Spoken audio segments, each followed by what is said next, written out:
Hey, welcome to the Greatest Voyage Podcast, where we sail through the grand line of discussion. The next topic island the log post is pointing to is the subject of moments in anime and how impactful those are, and how sometimes they even make an anime. But first, I just want to say thank you for watching or listening to the first episode of this podcast, and it's an exciting thing to be doing. This episode is also going to be on Google Podcasts if you want to check it out. So yeah, enjoy. So, moments in anime, I feel like they're kind of overlooked a lot of the time. They're actually really important.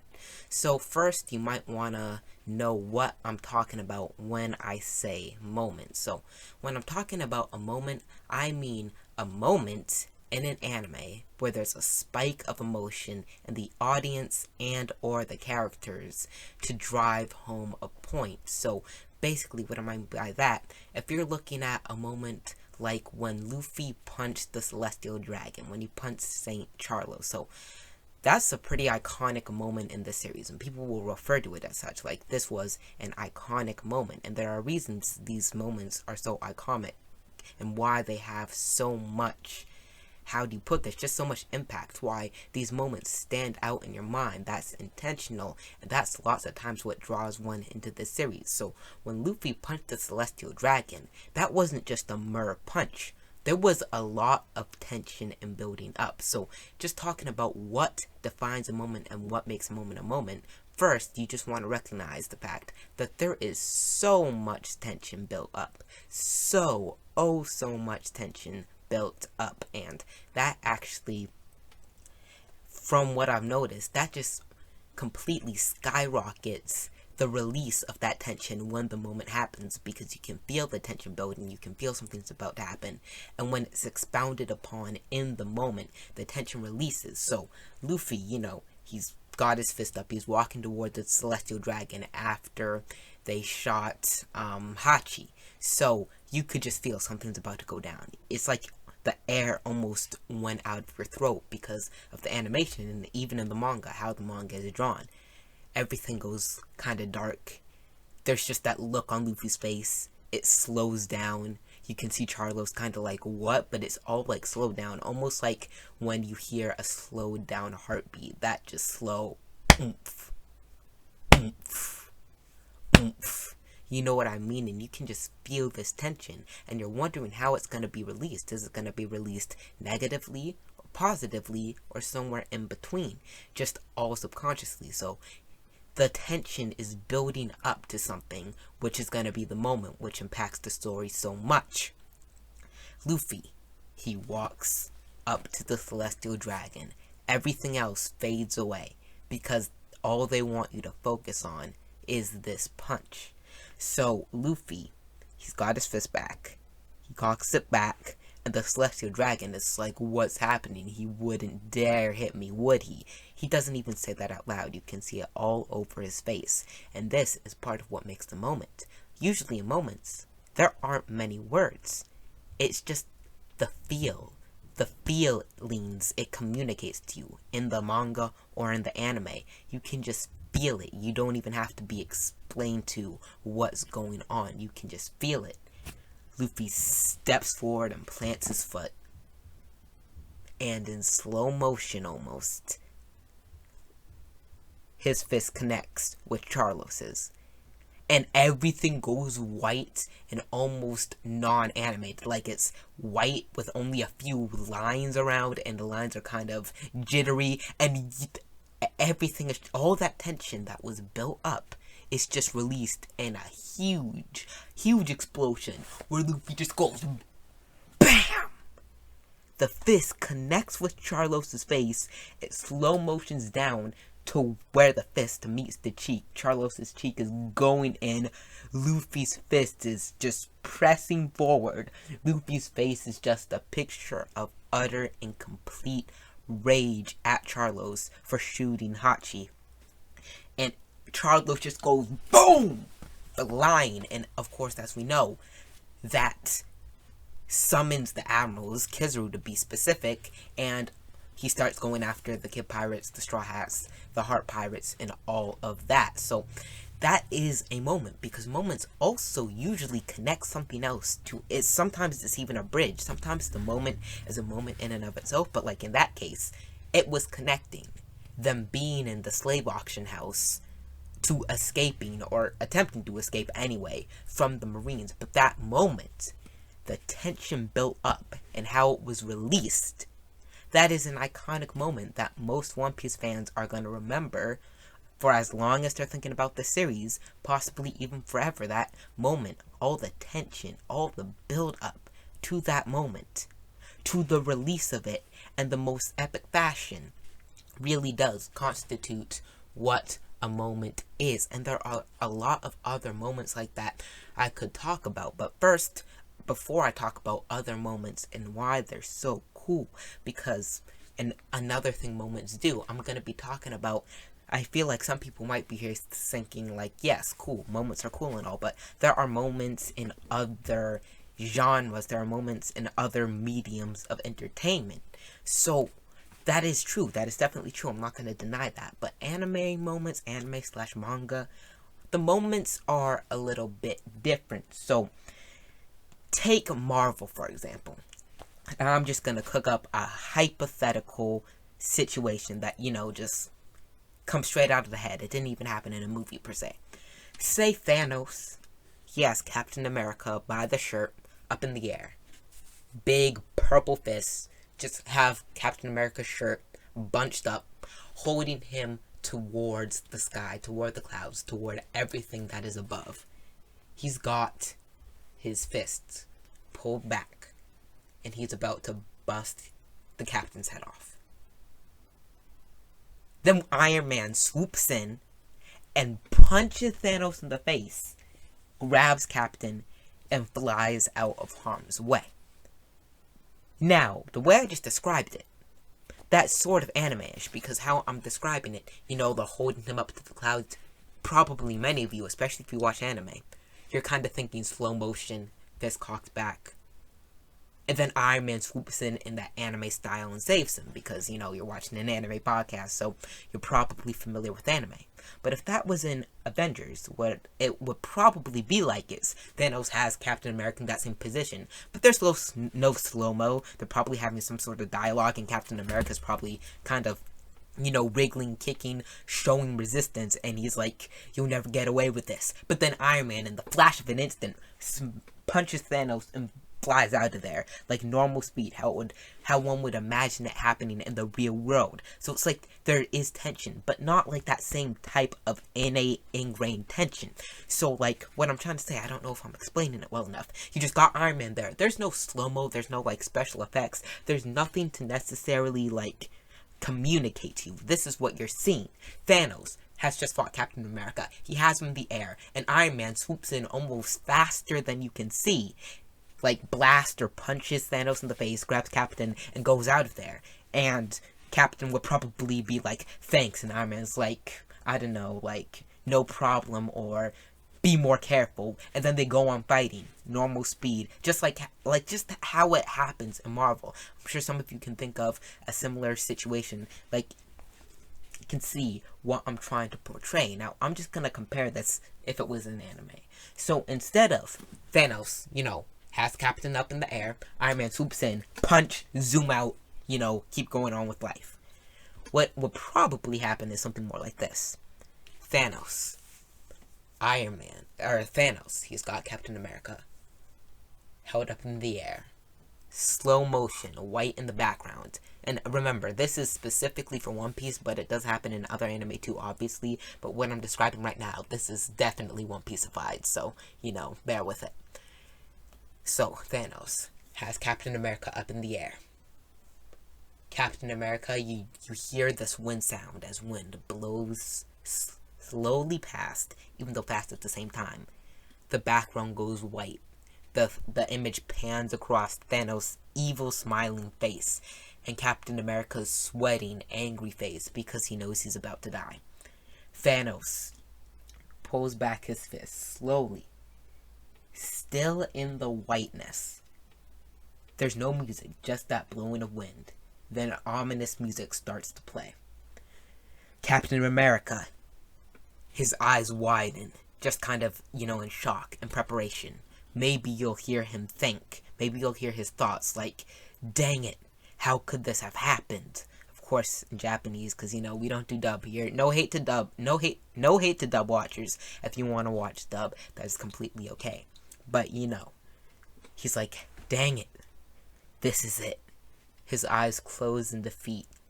Maybe he even thinks something like Iron Man, Black Panther, Scarlet Witch, Hulk, Avengers. Don't let him win. Or maybe there's no dialogue at all. Maybe there's no thinking at all. That's just what you hear. Thanos' face turns into an even more evil grin as his fist starts speeding up. And suddenly, time zooms up. Iron Man swoops in and punches Thanos in the face. And it slows down and pans in to see Iron Man's red and gold fist connecting slowly with Thanos' big purple eggplant looking head. And he just goes boom. Just a slow motion as the fist is connecting after Iron Man has swooped in. And then everything just goes back into normal mode and Thanos goes flying and Iron Man grabs Captain America and flies out of there. And they're panting. And then Captain America maybe does the same thing. Thanks. Be more careful out there. And things go on. But Thanos, that is basically a moment. I hope I described it well, but that is more what it would be like. Just the tension that was built up. And I'm not even going over the tension that was built up before that. And post-moment, directly post-moment, Thanos would probably be trembling with rage and would be like, how dare you? And it would just go on like that. But that is a moment in comparison to a movie theater or something like that. In the movie theater, it would be kind of fast. Like, Thanos would just have Captain America up, Iron Man swoop in, knock him down. Like that. That's just kind of the difference of the anime moments. Because of the animation, too. The animation plays a lot, like the popping veins, the anger symbol, all these things. And of course, not all moments are going to be fighting moments. There are different moments, like Robin's I Want to Live moment. Even though she did speak in that moment, which is not usually something that's going to happen. The slow motion, her tears, her sparkling tears, just zooming in, fluttering in the wind, zooming out in the most dramatic fashion, and her going, I want to live. Non-necessarily violent moment, even though it had violent connotations to it, but still a moment, still different than most other, mediums of entertainment. So that is what makes anime moments a little bit different in my opinion. I hope you were able to understand what I meant by that. So moments, they have a lot to do with how good an anime is, because anime, one of the biggest things about anime is messages, and I'll be talking about that in a later episode of the podcast, but not right here. Right here we're gonna stay in on the topic of moments. So it portrays a message. Moments are used to send messages and drive home messages all the time in anime. That is just something that they're used for, and messages in anime are partially what makes it so great. That messages are just as important to us fans as the fighting, the epicness, the story writing, the messages, the undertones, the meaning of the anime. It's very important, and lots of times moments are used to drive that in, that tension, that release. The tension is to build us up to the revelation of what the author's trying to communicate, and the tension, the release, is the message being revealed in that momenty way. So, take this for example, the Robin I Want to Live moment that I referenced a couple minutes back, or maybe it was a couple seconds. I'm not even completely sure, but with this moment, this was to portray friends are important. Never give up on them no matter what. So, Backstory for those who may not really realize, if you don't want to get spoiled because you haven't really watched One Piece, you can go and click out. Nico Robin. She was from the island of Ohara, an island of scholars who were searching for world history on the giant stones, the poneglyphs, with ancient text inscribed into them, and the Oharans were the only people who are really able to read the poneglyphs. The world government bans the poneglyphs being written or sought after. That's punishable by death, because the poneglyphs describe what happened in something called the Void Century 800 years ago, or 900 to 800 years ago, and the world government really doesn't want the world to discover what happened, and most of you already know that, right? So you got Robin, 8 years old. Her mother was an archaeologist. She went on poneglyph expeditions. Robin, she was chilling with the scholars, right? She's learning how to read. She's just doing all this stuff. And CP5, I believe it was?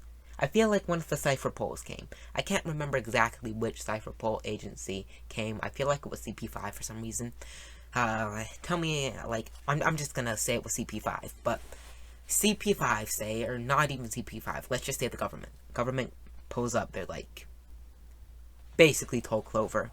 Clover's the professor who is the leading scholar of Ohara and somebody who's relatively world famous, judging by the government's reactions and their knowledge of his name. They basically say, stop searching these poneglyphs. Clover's basically like, no, it doesn't matter if the history is bad, it's our history and we deserve to know it. And he basically starts calling them out and telling them what he figured out about the Void Century. And it's true. So the Goro say, the apparent leaders of the world government at the time give the order to kill him. And then they give the order for a buster call. And the buster call is when 10 Navy ships and 5 vice admirals go to a target and fire on it and annihilate it until it is no more, just a burning mass, like it never ever existed. Basically, the execution hammer of the world government. So Robin, she's 8.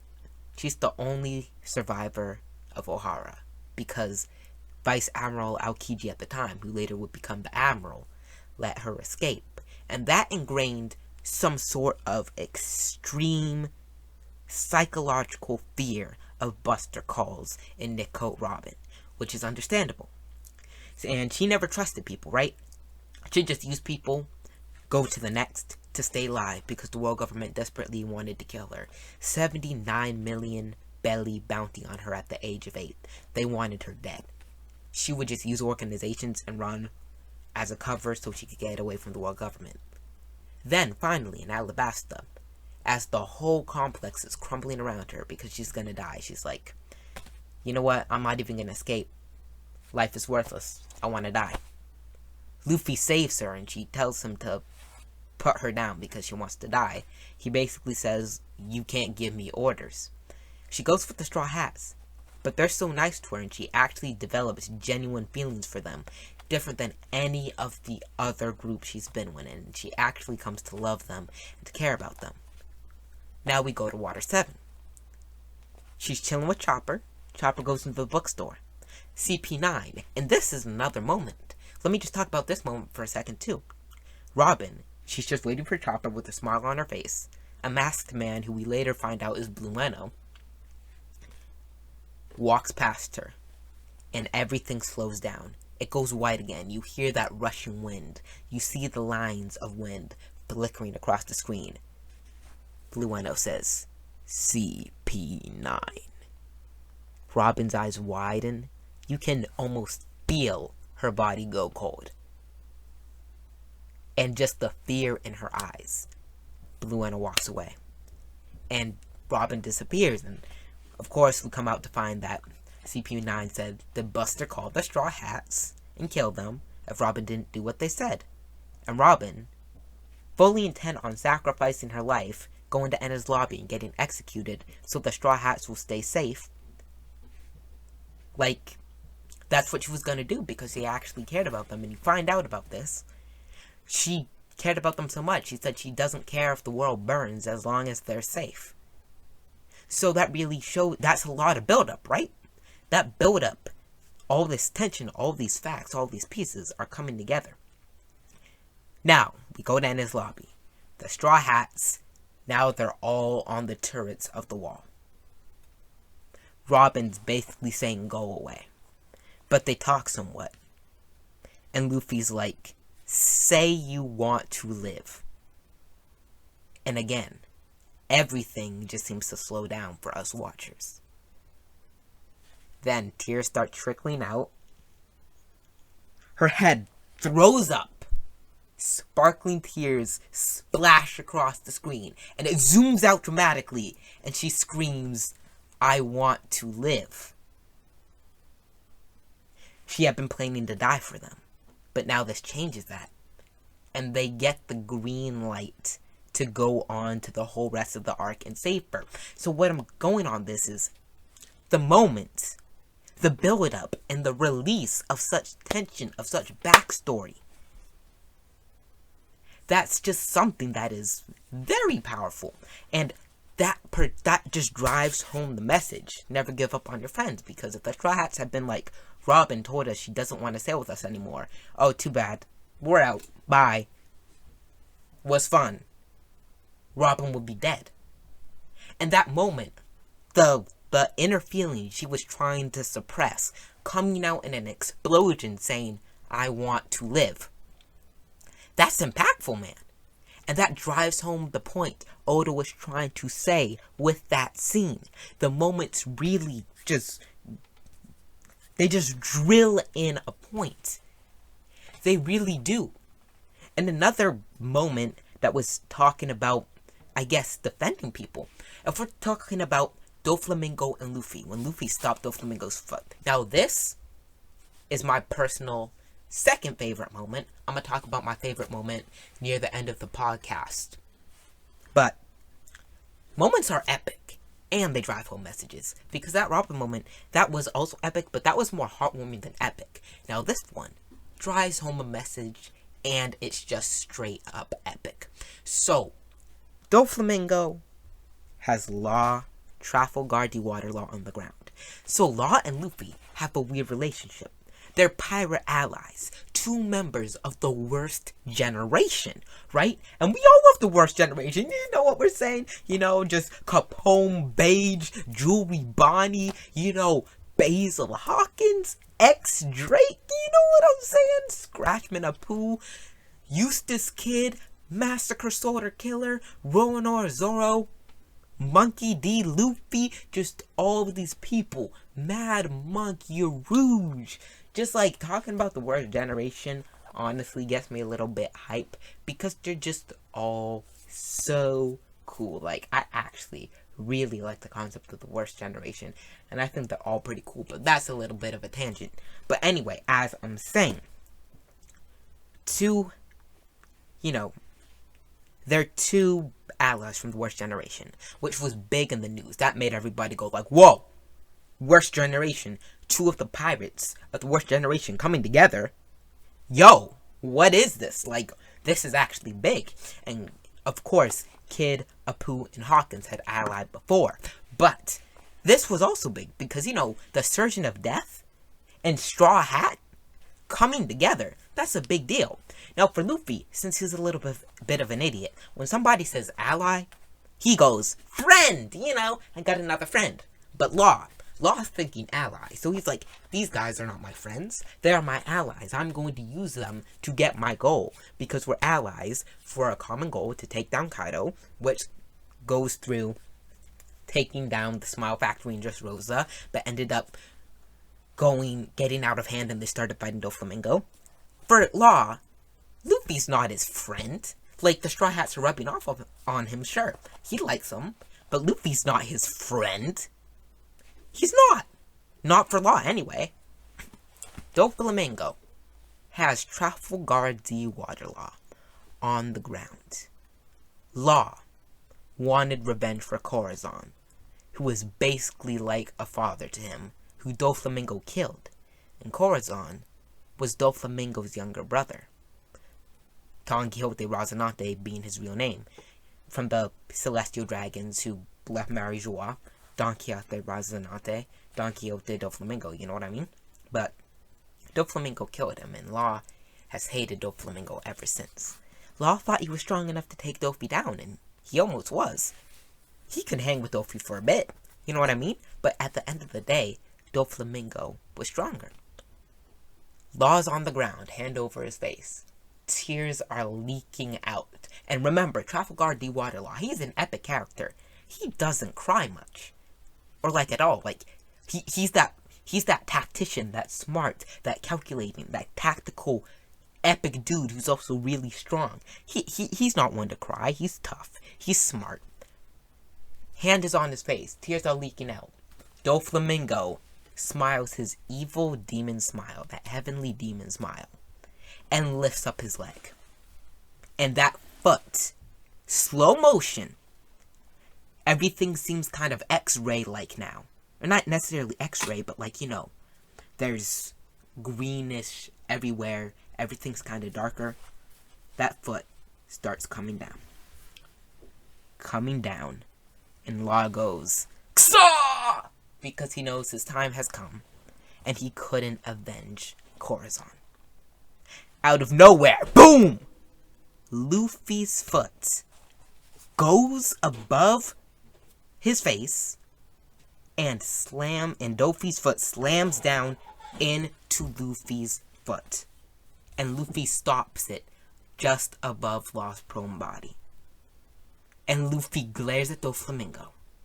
And they start having a Conqueror's Hockey clash.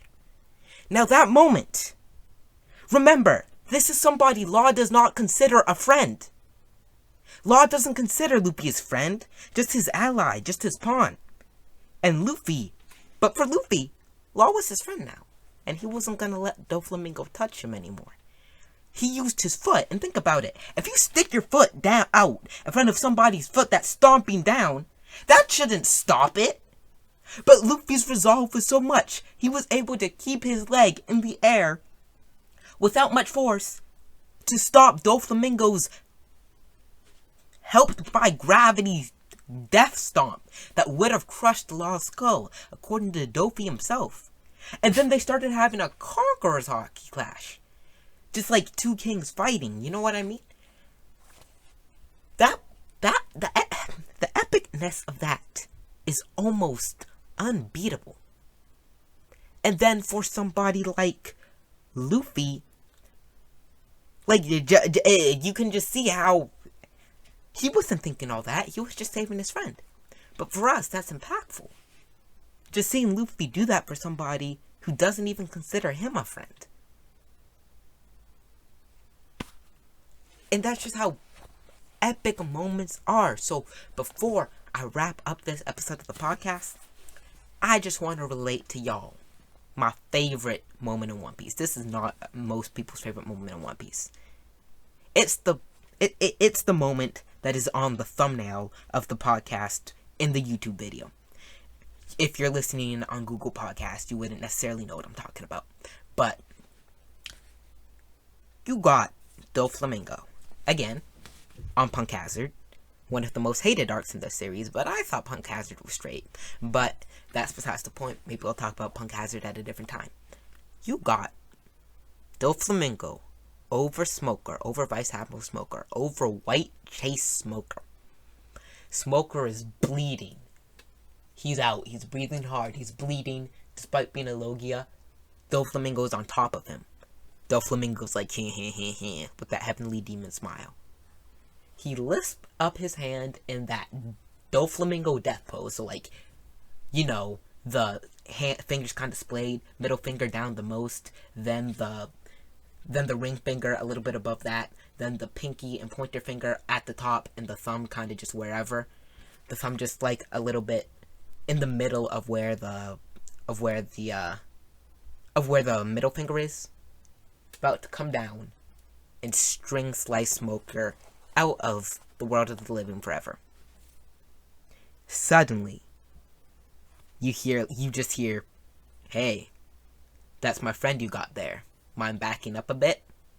And it zooms out, and you see former Admiral Aokiji, now known as Kuzan because that's his normal name, in a dark brown trench coat, or I think it might have been black, but in a trench coat with glasses standing over Doflamingo, and it zooms out with a boom, like with this drum sound, boom, and the snow is just falling, and the snow is just falling slowly, and you just feel the menace. Like, the menace is palpable.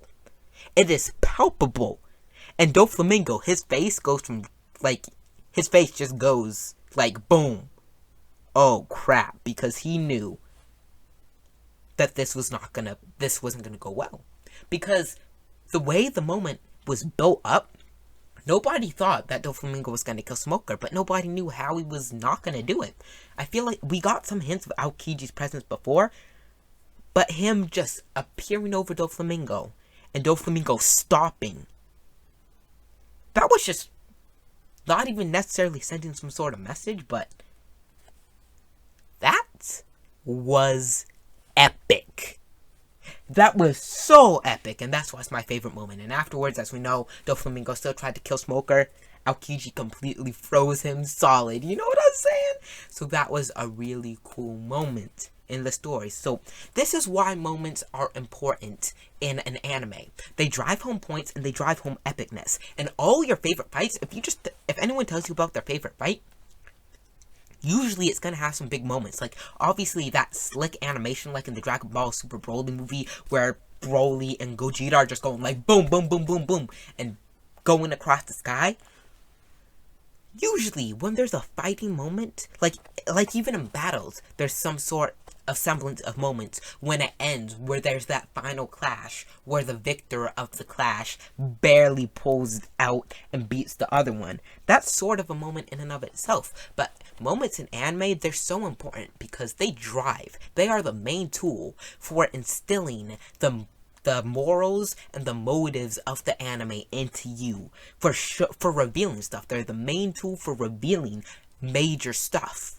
And they're the main tool, as I said, for showing the morals and the undertones of the story. Without moments, anime would not be what it is. And I feel like people don't talk about moments enough. They'll talk about clashes, they'll talk about fights.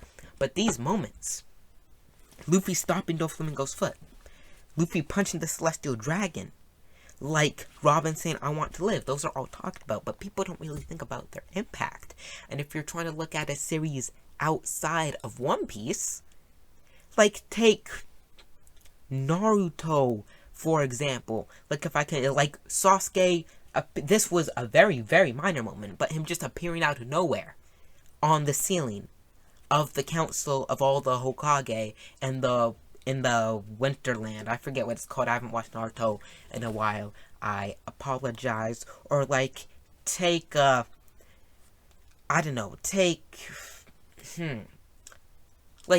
x Hunter. Kite. When Kite just kind of, or when we saw Pito holding Kite's head. That was a moment. Or when Gon, like, when he got in that rage, when he found out about, when he went up to Pito and he just sat down in that brooding, hateful position. All impactful moments, and people really don't give moments enough credit for what they do with an anime and how much they make an anime. Moments are one of the main tools that make an anime. If you don't have those moments, you don't have a respectable anime that anybody will like.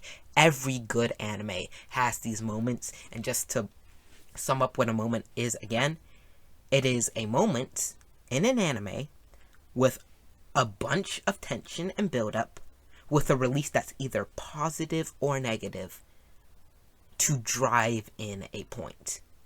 Or maybe not even driving in a point.